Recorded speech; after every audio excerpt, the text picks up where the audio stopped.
উৎপাদন বাড়ায় ফরিদপুর চিনিকলে বেড়েছে আখের সরবরাহ। তবে পুরানো মাড়াই মেশিন দিয়ে উৎপাদন ধীর গতিতে হচ্ছে বলছেন কর্মচারীরা। আখের দাম বাড়ায় খুশি চাষিরা, আর কর্তৃপক্ষ বলছে কারখানাটি আধুনিকায়নে সুপারিশ পাঠানো হয়েছে ঊর্ধ্বতন কর্তৃপক্ষের কাছে। শিকদার সজলের পাঠানো তথ্য ও ছবি নিয়ে রিপোর্ট। 1974 সালে ফরিদপুরের মধুখালীতে 129 একর জায়গার উপর নির্মাণ করা হয় চিনিকল। বর্তমানে কারখানাটির মাড়াই সক্ষমতা দৈনিক 1016 টন হলেও বছরের বেশিরভাগ সময় বন্ধ থাকে। এ পর্যন্ত 49টি মাড়াই মৌসুমের মধ্যে মাত্র 9টিতে লাভের মুখ দেখেছে প্রতিষ্ঠানটি। সম্প্রতি সরকার আখের মূল্য বৃদ্ধিতে বেড়েছে আখের উৎপাদন ও সরবরাহ।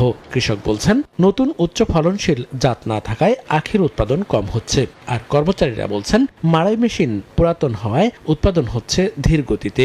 এই আধুনিক যুগে এই মেশিনারি দিয়ে এই চিনির কল টিকায় রাখা সম্ভব না। লাভবান করতে হলে আমাদের সুগার মিলের যে যন্ত্রপাতি এটা আধুনিকায়ন করতে হবে। আমরা মনে করি এই প্রতিষ্ঠানটি বাই প্রোডাক্ট একটা কিছু হওয়া দরকার, যাতে সারা বছর এটাকে চালিয়ে রাখা সম্ভব হয়। আখের নতুন কোনো হাইব্রিড বীজ আসতেছে না।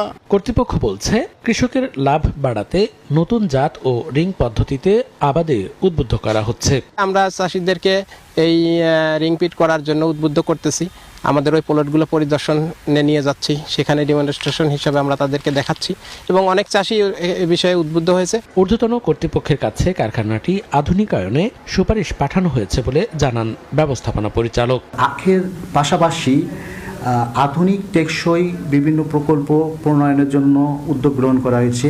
গত বছরের 5 ডিসেম্বর কারখানার 50তম মাড়াই মৌসুম শুরু হয়েছে। 86,000 মেট্রিক টন আখ মাড়াই করে 5,160 মেট্রিক টন চিনি উৎপাদনের লক্ষ্যমাত্রা নির্ধারণ করেছে কারখানা কর্তৃপক্ষ।